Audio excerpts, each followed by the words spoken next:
Chapter 6, The Dungeon. Arthur Leywin. I looked at my current outfit, a loose-fitted white shirt beneath a black hooded cloak paired with black boots and pants. The sword I got as a birthday present stabbed to my left. 2 days have passed since my arrival in Orario and breaking through to the dark yellow stage. Spending the previous day adjusting to my new core and buying supplies. I plan to collect the crystals from the first 4 floors and then continue down deeper floors, where Sylvie will start her hunt while I will practice my magic. My swordsmanship is at an acceptable level due to Grandpa's help, but the problem is my magic. I only spent a little bit of time creating and learning spells. Instead, I improved the speed and precision of distributing the mana from my mana core into different parts of the body. I also decided not to use earth magic in the dungeon. The dungeon being alive, the last thing I want to do is to anger it by constantly throwing parts of it. It shouldn't cause a problem if I don't go overboard and use half of the floor as throwing stones, but still, the last thing I want is a juggernaut after me. Better be safe than dead. When we arrived at the first floor of the dungeon, I was greeted by 2 goblins. Wanting to figure out how I would fare against them without using any mana, I drew my sword and dashed straight at them. Decapitating the first with a single slash, and without wasting the momentum, I slashed the other in 2. Q. Food. No, SYLV, you will get your share of stones later. With a sad Q, she returned to resting inside my hood. After I removed the magic stone, their bodies turned into dust. Well, that's nice, would rather have them turn to dust directly after being killed instead of having to look for the core, but what can you do? While I continued killing every goblin, kobold, and dungeon lizard in my way until we arrived at the 5th floor. The walls changed to light green from the previous blue, and more monsters started appearing, but sadly no new monster appeared. Sylvie jumped out of my hood while I put on a mask that hid the lower part of my face. It was a precaution I took to hide my identity. While I didn't care much about hiding my powers, it would be a problem if people recognized me while going through the upper floors and only returned with magic stones only from the first 4 floors. Continuing to kill the monsters that appeared, Sylvie started eating the stones while checking for adventures. While if someone found an adventurer killing monsters, it wouldn't be something suspicious, but a fox following and eating the monster stones would cause a commotion. Even after confirming that, for some reason, people didn't notice Sylvie if they didn't specifically look for her, we were cautious not only for the monster but the people that might appear. Sidestepping the attack from a war shadow, a dark humanoid monster with long arms and 3 sharp claws like knives. I killed it without any problem and looked for the others. Finding the monster was easy due to the mana they emit from their stones, so I augmented myself and sprung to action. The monsters on the 6th floor were easy for me and didn't need me to use anything aside from augmenting myself. But after arriving on the 7th floor, I found my new training partners. Leaving the purple moths alive so they could spread the poisonous powder while letting the killer ants spread their pheromones to attract more ants while the needle rabbits tried to attack with their horns. While not being the strongest alone, they would give me a good workout when they combined their forces. Starting by creating a simple wind barrier around myself to repel the poisonous powder and started playing with the killer ants to make them release the pheromone and attract more.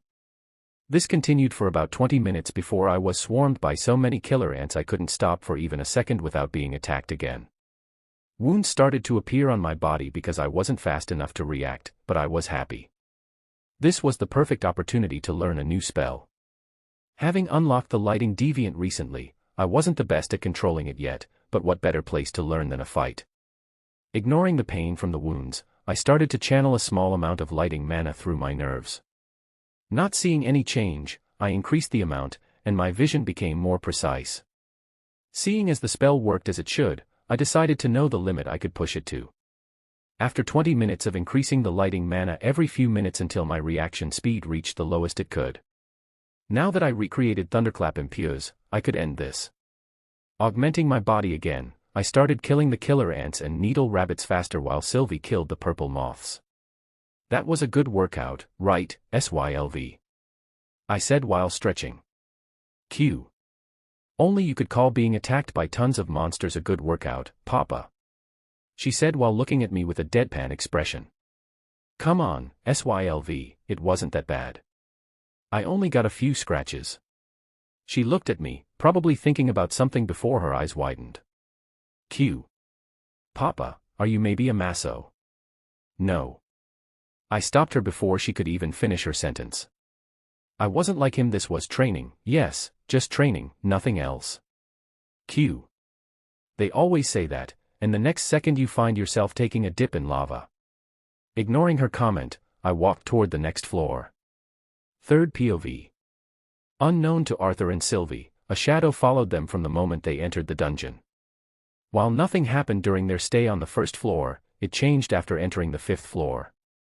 The shadow was ready to save the boy from dying, but what he saw surprised him. The boy fought against monsters he shouldn't be able to compete against. Not to mention the powerful magic he started using during this fight on the seventh floor. While not looking like much just by seeing it, but the mana he emitted while using it was not something level 1 adventurer could do, let alone someone without a blessing. I need to tell Lady Freya about this. The shadow thought while looking at the rookie adventurer if he could even be called a rookie. Then, after his fight on the seventh floor, he asked a question. This confused the shadow, but when he looked again, a white fox was sitting near a pile of magic stones while munching on them. Why is he talking to the fox? Could they actually talk to each other? The shadow wondered while looking at the boy and fox leaving for the 8th floor. Chapter 7, The Past and the Marbles. Arthur Leywin. Walking out of the guild building with a happy smile, I started walking home. My first dungeon dive went better than expected, ending on the 9th floor because Sylvie went into a magic stone food coma.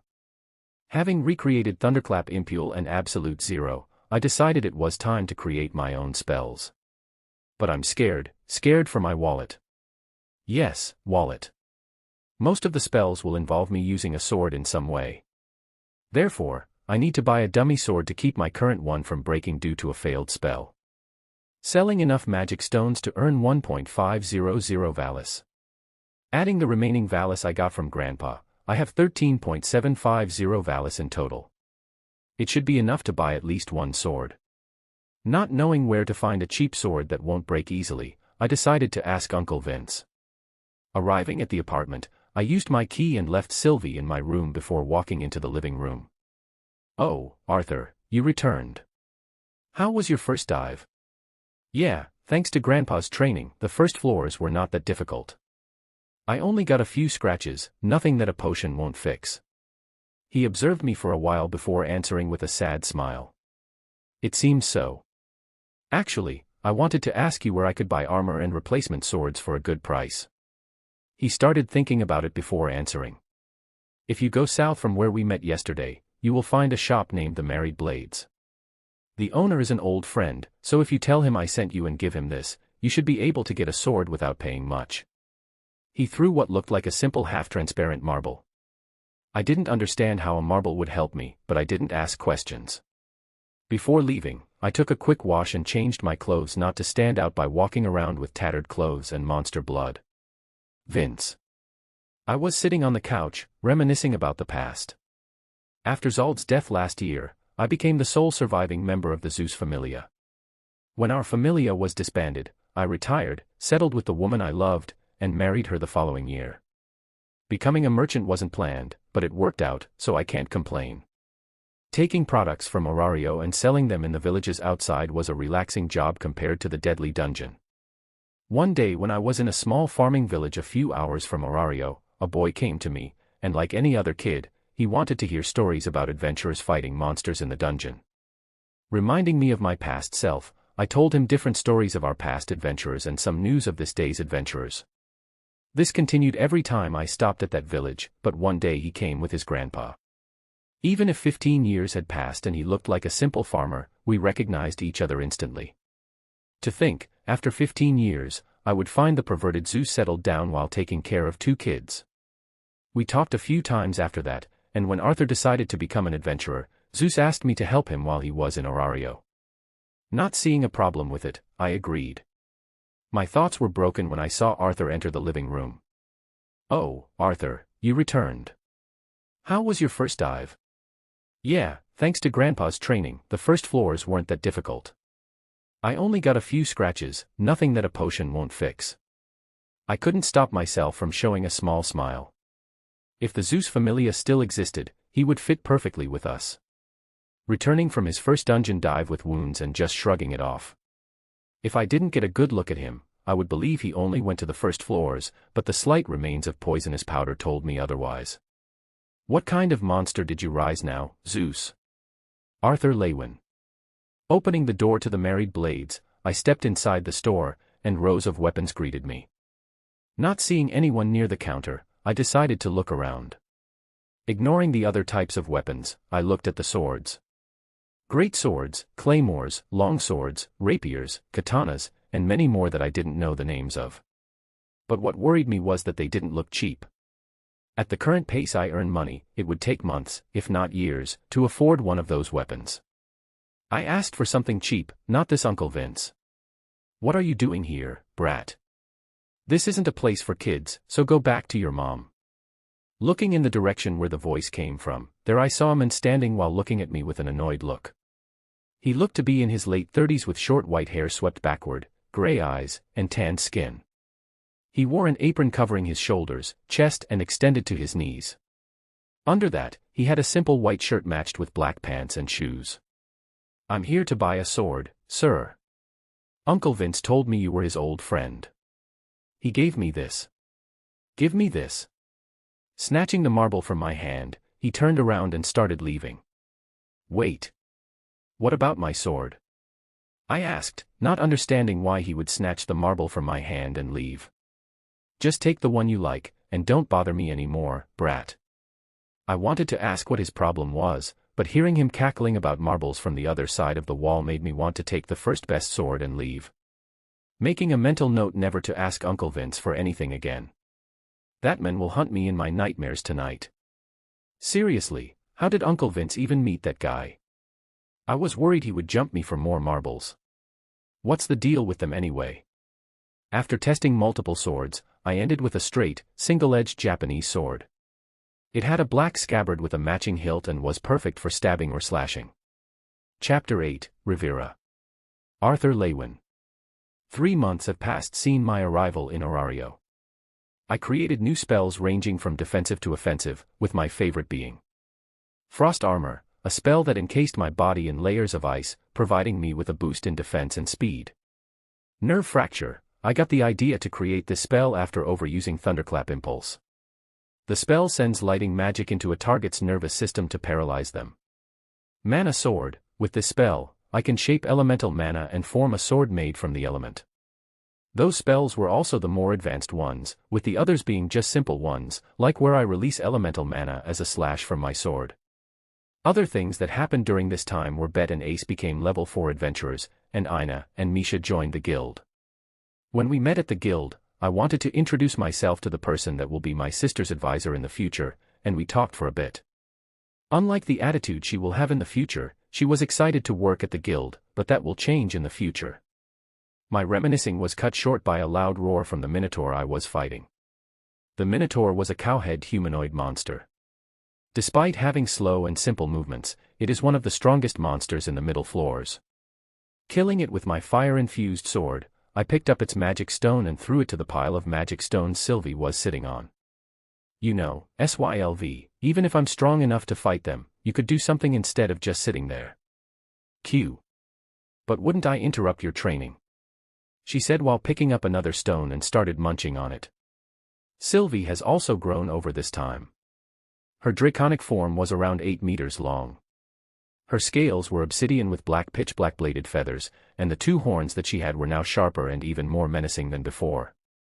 I returned to my fight. The goal for our trip today is to reach Rivera. The floor was a safety point where no monsters were born, though some monsters could come up from the floor below.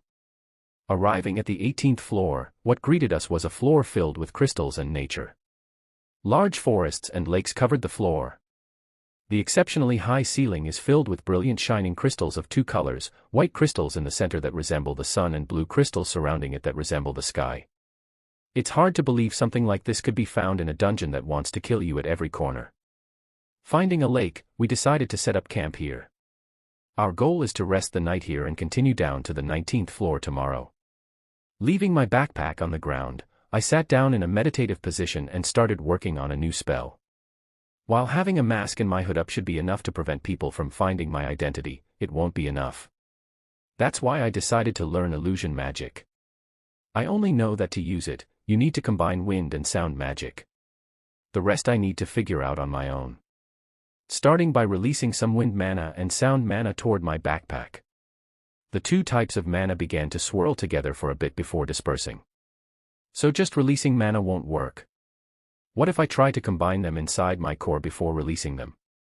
Trying this theory, I focused on my mana core and started to fix the sound and wind mana together to see if something had happened. They started swirling together for a while before slowly fusing, but they dispersed before I could celebrate my achievement. This could mean two things: I'm doing this wrong, or I need to find the perfect amount of wind mana to sound mana. Q. Or, just stop hiding. No, SYLV, not yet. With that, I went back to learning illusion magic. Erg. I threw my hands up in frustration. For the past 3 hours, I couldn't combine the two types of mana. I got close but couldn't find the right amount. Then, before I could even think about it, my danger sense kicked in, and I avoided a punch from my back. "Who are you?" the person who just tried to punch me asked. She was a human around 18 years old with green eyes and red hair that was tied into a ponytail.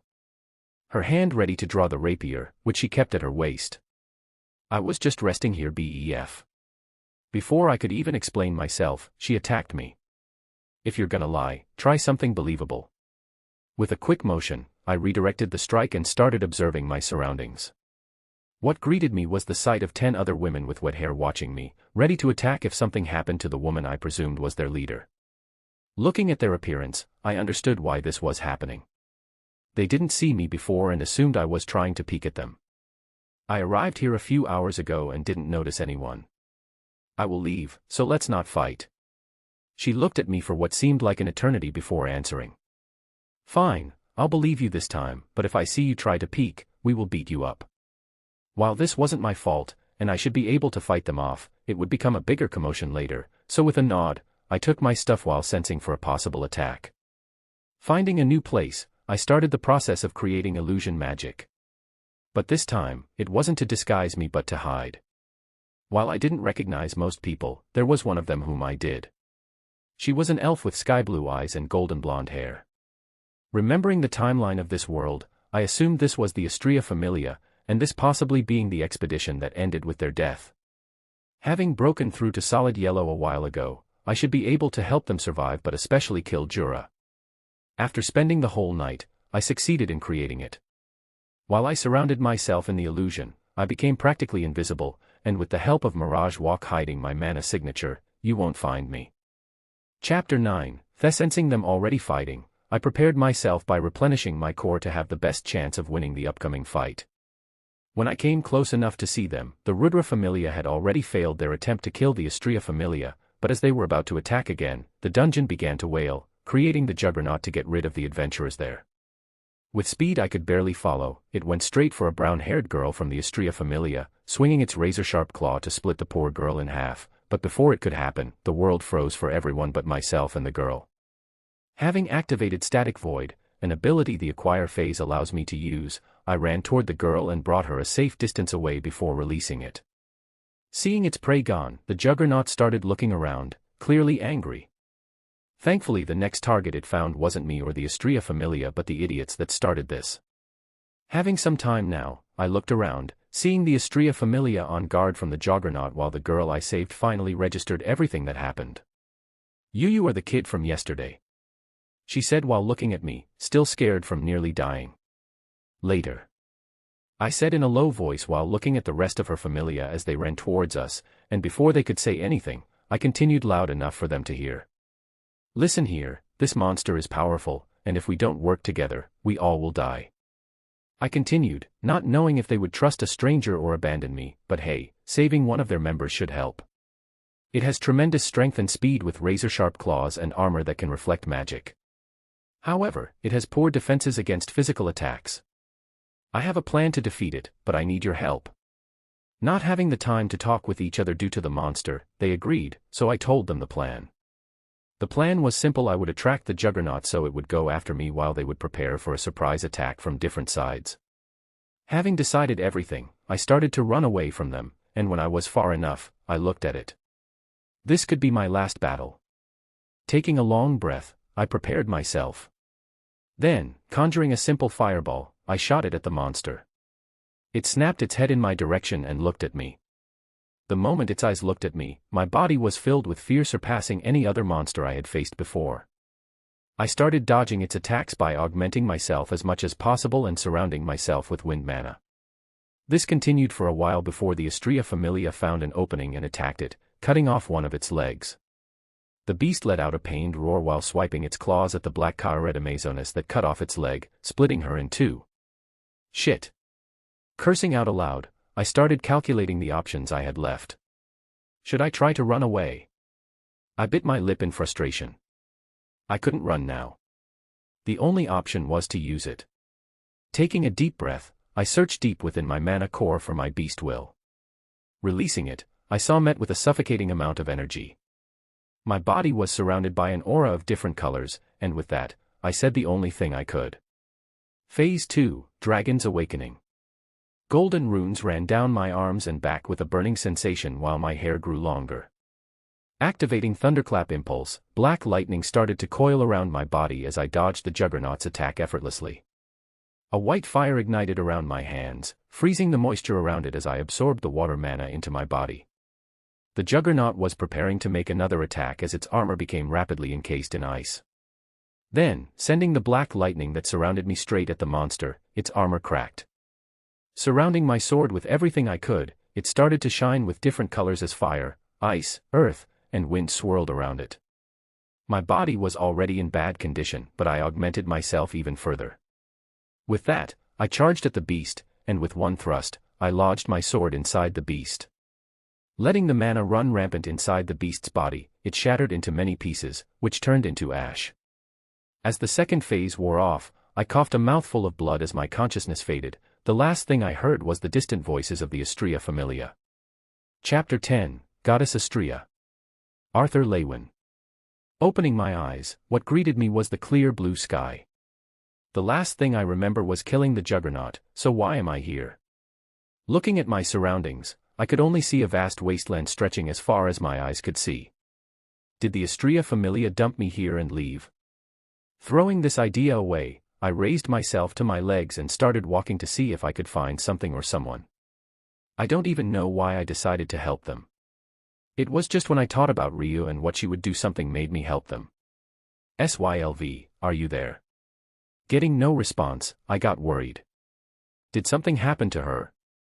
Or did I die again, and this is my hell? Continuing to walk for what seemed like hours, I didn't find anything new. Then, as I was considering stopping, something caught my eye. Someone was sitting on a pile of rubble. When trying to get a good look at the person, the face was distorted, and the only thing I could see aside from their body was long wheat-colored hair. The person seemed to notice my presence and looked at me before saying 2 words before my consciousness faded. Not yet.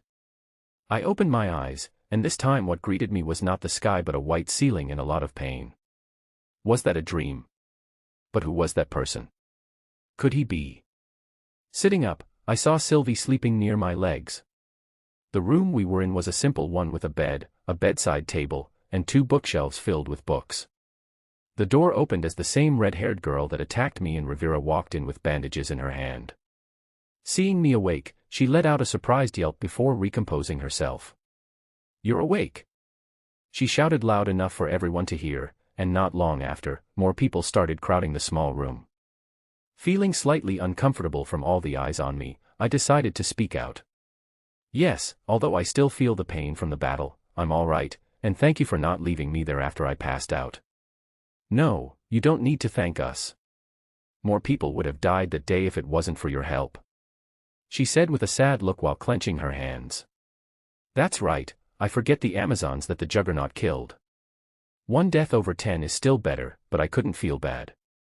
She wouldn't have died if I had just used my integrate phase from the start." A new voice that just entered the room brought me out of thinking about other possible scenarios. Looking at the person that entered, she had long walnut-brown hair gathered together behind her head and deep indigo eyes, wearing a simple kirtle and a long skirt. "Girls, let's not bother our guest just after he woke up," she said, addressing the members of the Astrea Familia before turning to me and speaking. "And thank you for saving my children.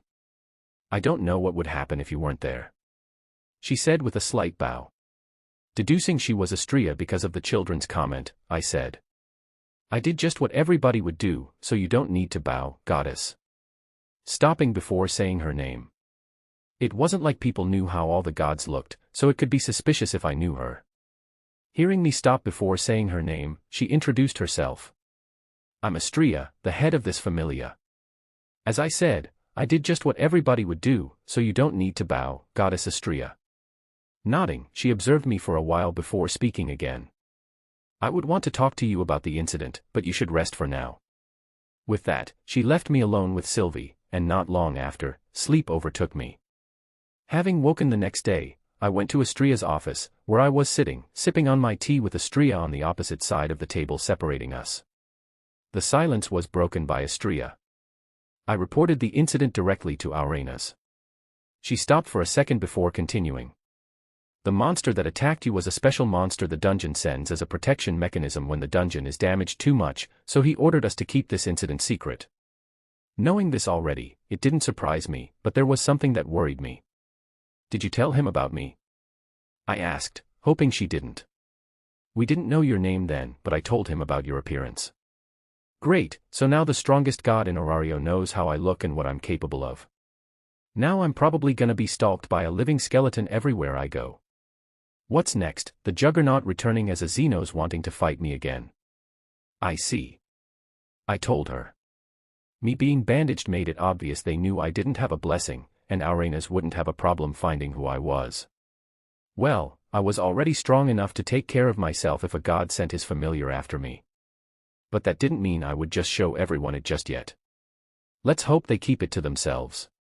We continued our talk for some time before I made a request. As you know, I'm not in a familia right now. So while I can go down to the middle floors with small difficulty, the lower floors would pose a problem, and let's not talk about the deep floors.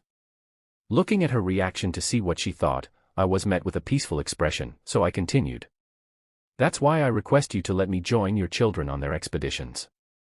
Thinking about it, she answered me. While I'm not against it, it's something my children need to decide. Thank you, Gods Astrea. After that, our conversation ended, and I stayed for dinner, where I got to know them better. They agreed to let me join them on the next expedition. Usually, people wouldn't trust a stranger, but I assumed saving their lives helped. They also asked me about my abilities. Considering that we would be working together, I decided to tell them I knew some elemental spells. They already saw me use them, so why not? And it wasn't a lie, so Lady Astrea didn't find anything wrong about it. After dinner, I left thinking about everything that had happened. Unfortunately, using the integrate phase isn't something I can use freely yet. I need to be stronger so I won't need to use it if a strong enemy appears.